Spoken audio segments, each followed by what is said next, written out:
মালদ্বীপের বিপক্ষে দ্বিতীয় ম্যাচে আজ মাঠে নামবে বাংলাদেশ জাতীয় ফুটবল দল। প্রথম ম্যাচে ১-০ গোলে হারা স্বাগতিক বাংলাদেশ যে কোনো মূল্যে দ্বিতীয় ম্যাচে জয় চাইছে। অপরদিকে মালদ্বীপ জয়ের ধারা বজায় রেখে সিরিজ জয় করেই দেশে ফিরতে চায়। বসুন্ধরা কিংস অ্যারেনায় ম্যাচটি শুরু হবে বাংলাদেশ সময় সন্ধ্যা ৬টায়। আরও জানাচ্ছেন রাফি আমিন। সিরিজ শুরুর আগে বাংলাদেশের কোচ খেলোয়াড় থেকে সবার কণ্ঠেই ছিল ২-০তে মালদ্বীপকে হারানোর আত্মবিশ্বাস। কিন্তু প্রথম ম্যাচে মালদ্বীপ দেখিয়ে দিয়েছে বাংলাদেশ ফুটবলের বাস্তবতা। ফরোয়ার্ডের অভাব তো দীর্ঘদিনেরই, সেই সাথে মালদ্বীপের বিপক্ষে নেই রক্ষণের দুই ভরসা তারিক কাজী ও জামাল ভুঁইয়া। গোল মিসের মহড়ার পাশাপাশি প্রথম ম্যাচে তাই ফুটে উঠে দুর্বল রক্ষণের চিত্র। সে সুযোগে ম্যাচটিও নিজেদের করে নেয় মালদ্বীপ।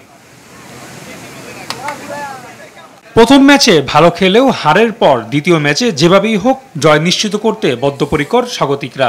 আমরা যেভাবে ট্রেনিং করছি, কারণ আমরা ফার্স্ট ম্যাচটা ডিজার্ভ করি ম্যাচটা জিতার, সেকেন্ড ম্যাচটা খুবই আরো ভালোভাবে আমরা কামব্যাক করব, কারণ প্রত্যেকটা প্লেয়ারের কনফিডেন্স আছে যে আমাদের টিমের প্রতি, যে আমরা খুব স্ট্রংলি কামব্যাক করব। অপরদিকে প্রথমবার ঢাকার মাটিতে বাংলাদেশকে হারিয়ে উজ্জীবিত মালদ্বীপ। দ্বিতীয় ম্যাচে সে ধারাবাহিকতা বজায় রেখে বাংলাদেশের মাটিতে প্রথমবার সিরিজ জয়ও নিশ্চিত করতে চায়। রাফি আমিন, RTV।